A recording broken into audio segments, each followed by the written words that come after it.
everybody, this is Freddy with FreddyCanFly, and in today's video we are going to continue on with the NiTron Build Series. In our previous segment we did the main rotor assembly. If you have not seen that yet, feel free to go ahead and start there. Continuing on within the manual, we are going to be moving on to the tail rotor build. I believe they'll have us construct this. We'll actually get it installed into the tail boom system, which you're going to love that video. That's an interesting one. And then we'll move on to things like the mainframes, electronics, and what have you. So I've went ahead and I've removed the packaging for the tail. It does come with the belt. As we talked about, guys, everything seems to be built already. However, we are going to be fully disassembling this unit. We'll go through the manual. We'll talk about the do's and don'ts. We'll get it all reassembled. Make sure you clean everything thoroughly with at least an isopropylene alcohol content of 70. I like to use 90. Get all the grease and grime off. We'll Loctite, we'll grease, and we'll get ourselves a nice happy tail. So let me go ahead. Let's do the magic snap. I'll get this tail completely taken apart, and let's get to work. Boom. Okay, there we go. So we've got everything disassembled. Now, a couple of quick things I want to talk to you guys about during your disassembly process. There are some tools that are going to make your life very, very easy, especially for this particular model helicopter. If you haven't already struggled, hopefully you're watching the video and kind of going through before you decide to just kind of start tearing into it. But the tail's a little bit different in some cases. So again, with Fatboy Heli products, if you get on their website, which is fatboyheliproducts.com, they do sell a specific, a variety of tools you can use that's going to make all of your Tron experiences a lot better. One of them is this. Here, they come in a pair. They're little machined nut drivers, right? And they're specific for the tail. They work both on the 5.5 and the NiTron. Let me adjust this lamp here real quick. Sorry guys, it's kind of bugging me. I don't know if it's going to work on the 7.0 or not, but I'm sure they'll come out with a different set. But this allows you to counter torque and counter tighten for the tail nuts. This also, same tool, will fit on the locking nut that goes on the swing arm. You guys can see that.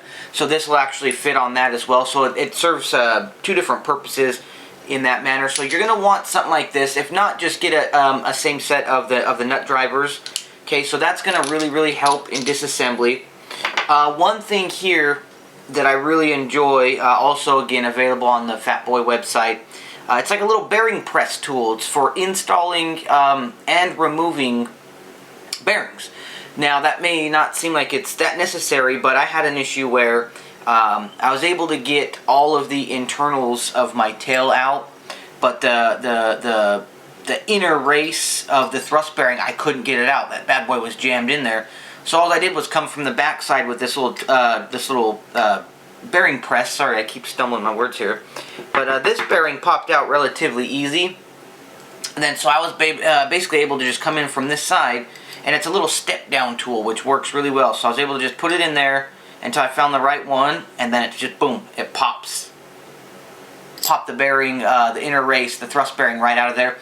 Perfect. I loved it. So that's something that's going to be very useful for you guys as well if you have access to one of these. If not, maybe order one with your kit or something.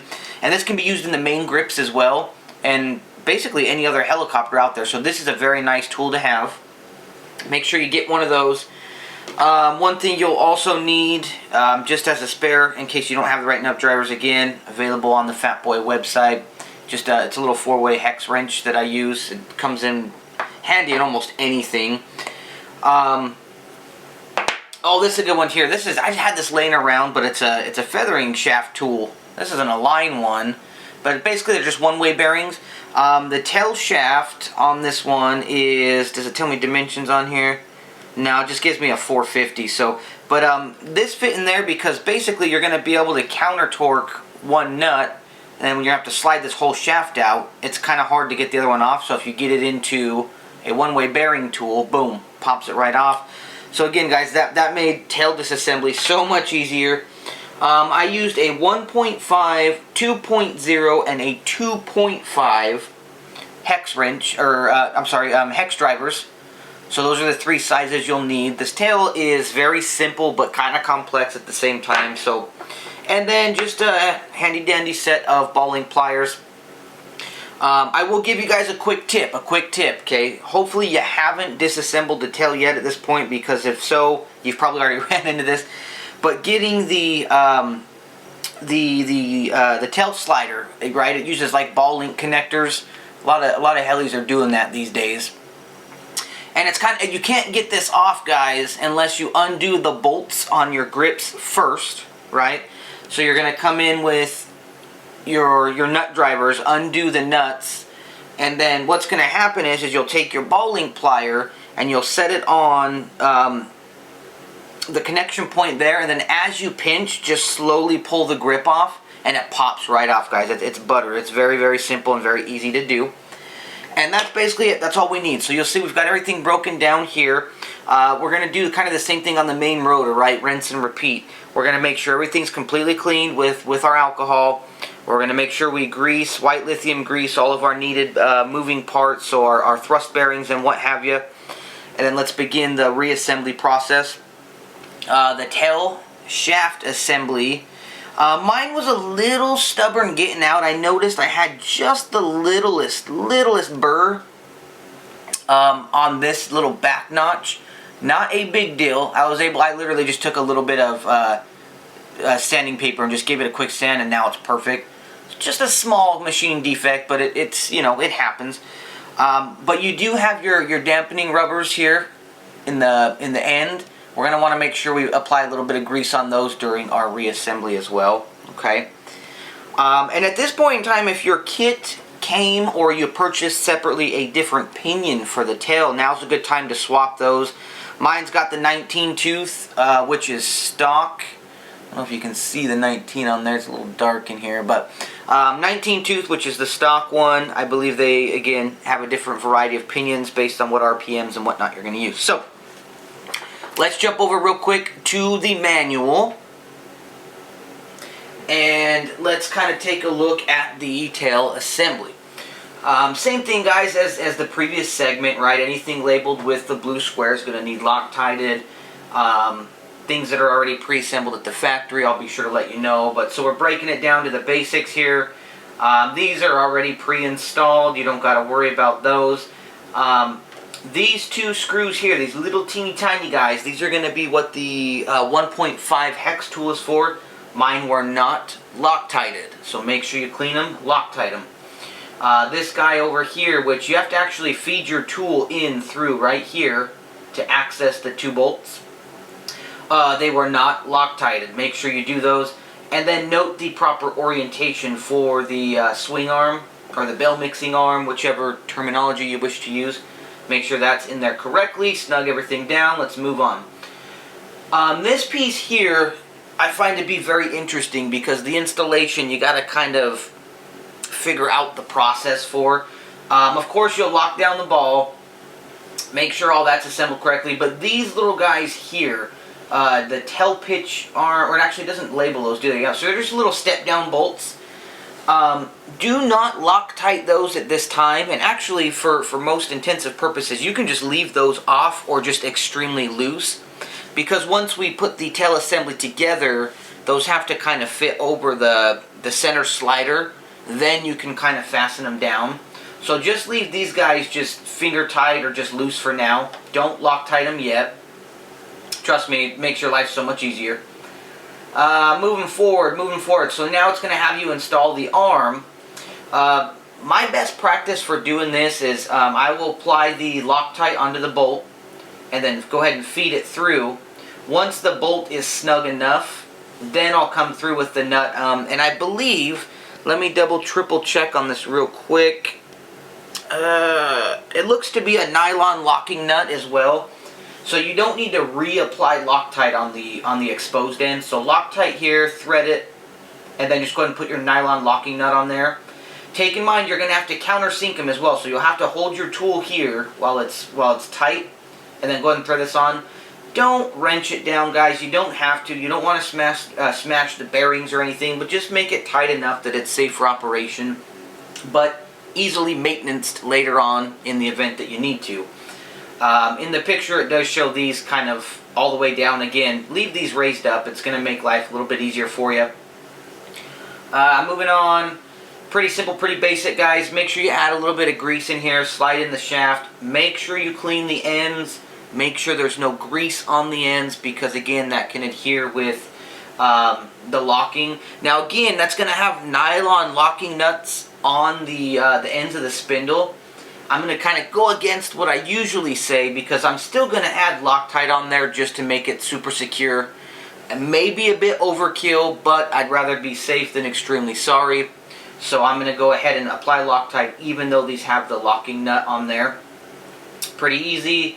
Moving forward, again, same thing. Here we come. We're revisiting the thrust bearing situation, which we had in the main rotor build. Pay close attention. You have the inner ID, which is large, and the outer ID, which is snug. Make sure you don't mix those up. Orientation of the ball cage. Again, guys, I like to have the cups in. That way my grease doesn't get thrown everywhere. But it's not wrong to have them out, but I just don't like it. Even though the manufacturer specifies it different, I always put the cups covered, facing in. That way my grease doesn't go all over the place. But again, guys, I'm not a rocket scientist or anything like that. But in the manual, it shows the cups exposed. I like to flip this part around like we did in the main rotor. Feel free to make your decision at that point, okay? But just make sure you get everything installed that way. That all looks good. Put that back together. Oh, here we go. So this is good. So the wrench size for the nut is a 5.5 millimeter. Just in case you guys are curious on that. That way, if you're ordering the tool and they have different sizes for the NiTron and the 5.5, you'll want that 5.5 millimeter. And I actually really like, they give you some really good dimensions here, especially the depth, right? You want to make sure you got the depth right. Throw in your little shims, get everything fastened down. Do not forget the inner shim, which is this 6.5 here. Do not forget the 5.2, which goes here. Lock everything down, counter torque it. As always, guys, you should be well endowed enough when it comes to building a machine that you know that your blade grip should move perfectly free. There should be no notching, no binding, no loading up. If there is, revisit your construction. There is always the off chance that there is machining tolerances for parts. Maybe a shim is too big or too small. But don't risk flying the machine unless it's perfect. Okay, so make sure everything moves buttery smooth. This part here was an interesting one. The tail pitch linkage, okay? This is usually, on a lot of helicopters, I take this apart. Mine was so well Loctited and so fastened down that I couldn't get it off. So I actually just left it. If yours is loose, just double check it, right? Put your nut driver on there and try to remove it. If you can't, I looked down through this end and I could see the Loctite seeping out. So mine's locked in there. I didn't have to disassemble it, but just double check. And then also these pins are C-clamped, so you don't have to worry about removing those or adding anything specific on there. Of course, your tail came kind of pre-assembled, so the inner and outer IDs on your little snap-on arms should hopefully be correct, right? And here it is completed. Pretty easy, pretty basic. Moving on. This part gets a little tricky, guys. You want to make sure, okay, so it's going to give you the option for your different tail pulleys. You got the 19, the 18, the 20. The kit comes with the 19, which is what I'll be using. Do not lose this little 5.7 shim. I actually lost mine for a second when I took the tail apart, and it was on my lap, so I was able to find it. Don't lose it, because you absolutely need it. But you'll throw in the collar, make sure that your gear's in the correct orientation, get the shim in, and then you just got to kind of jimmy in the shaft until it gets into place. And then you'll want to make sure, so before you put on the belt pulley and stuff, make sure, you guys, that the grooves on the tail shaft, right, you've got one flat spot, but then you've got one for a set screw. Make sure that they're lined up accordingly. The best way to do it is don't Loctite them right off the bat. Sink them down nice and soft, make sure, and then I kind of like wiggle and find the sweet spot, and then I'll lock one down, take the other out, and Loctite it. Now that that one's down, take the other one out, Loctite it, boom, you're good to go. You don't want to miss those flat spots, guys, because then your tail can spin and round out in there, and then you're not gonna have any tail authority. So this part again though, pretty simple, guys. As long as you just kind of follow steps A and B. Now you can put your belt on and then go ahead and throw on the tail pulley. Again, it's a little tricky. You got to kind of just aim all the parts in and jimmy the bolt. Loctite it. Make sure you smooth the Loctite into the threads really well on this one, because you don't want to accidentally get Loctite into the bearings and stuff on this part. Pretty easy. It even tells you here though, we already talked about how the links snap on and everything. That's pretty easy, guys. As you thread on your bolts, put the link, or I'm sorry, as you put on the tail, at a loss for words at this point, but the tail arm here, you'll put it on, and then as you put it on, just snap it into the ball, and then go ahead and you can countersink down at that time if you need to. But yeah, pay attention to the flat spots on the tail shaft. You don't want to freaking go crazy ape on the Loctite on these, okay, guys? They have flat spots on the shaft for a reason, so they don't slip. But if you ever have to maintenance the tail, if you want to swap a pinion or anything, you don't want to be rounding these bad boys out, because they are a pain to remove, and in some cases you might even have to replace the tail. So be less than generous on the Loctite for those. Just a quick tip. And after that, we'll be ready to install and move on to the tail boom. So jump with me back over here real quick to the bench. And what I'm going to do, guys, is I'm going to get everything reassembled, following all the tips and using the tools we just went over. And let's come back and we'll just do a real quick final review. Alrighty, ladies and gentlemen, here we go. We have the finished assembly for the NiTron tail. Went through all the things that we just addressed in the manual. These little side plates that you guys probably noticed around there, that'll be, of course, for mounting it to the actual tail, so I just left those on loose for now. Please note that the outer side does have the longer hex bolts, because that's going to have the tail fin, whereas the inner side has the shorter ones. Just don't mix that up. We'll go through that, of course, once we do the tail boom install and get the rest of that assembly completed. But last minute things to check. Okay, so you will have noticed while you were assembling this, that this back end here, you've got the collar, and you've got the pinion, and then you've got the shim, right? Well, you want to make sure that the pinion is pressed up against that shim, and the end of the tail shaft should basically sit flush with the bearing. I mean, it extrudes just ever so slightly, but there's also a bit of a bevel. If you can, I don't know if you guys can see that. It's getting kind of dark, but you can see there's a little bit of a bevel there, right? So that should sit flush. So what I had to do is I had to actually kind of clamp it with my fingers here, and what I did is I pulled back on the tail like this. So I pulled back on the tail and clamped it down with my fingers, and then I put in the set screw. For the collar, which it labels it, you want to make sure you kind of do the reverse, right? So I actually biased it and pushed it against this side of the case here, and then I locked it down. Again, use minimal Loctite. You don't have to get too crazy on these, but what you should have as an end result is there should be no outward, what's the word here, lateral or whatever. You should have no play, and I'm pulling pretty damn hard, okay? No play. The shaft shouldn't be able to slip left or right. And if that's done, then of course you know you've got your assembly correct. As far as the little belt pulley guide, or even it's almost kind of like a tensioner too, gives you some downward tension. Just make sure you lock it down really good, but it should be able to spin freely. Some people grease these up. It's a nitro machine, so after a couple of flights, the exhaust gas and all that stuff's gonna get all over the place, and you start to get more of a lubed up heli. So I'm not gonna worry about that on the nitro. Maybe for the first run or two, I might put a couple drops of nitro fuel on there and let it dissipate, because it leaves behind that really oily residue. Maybe not. We'll see. I usually do it on my gears and everything too, just to kind of get the system pre-lubed, if you will. But so everything looks really good there. And then, of course, last but not least, guys, this is a rule of thumb for any tail. I don't care what model you're building, who built it, or where it came from. There is no reason why this should not be absolutely perfectly smooth, okay? If it's designed correctly and it's a quality machine, right? You didn't get it behind a 7-Eleven or you know, in the back of a Walmart or something. If it's a professionally quality machine, this right here should be absolutely free.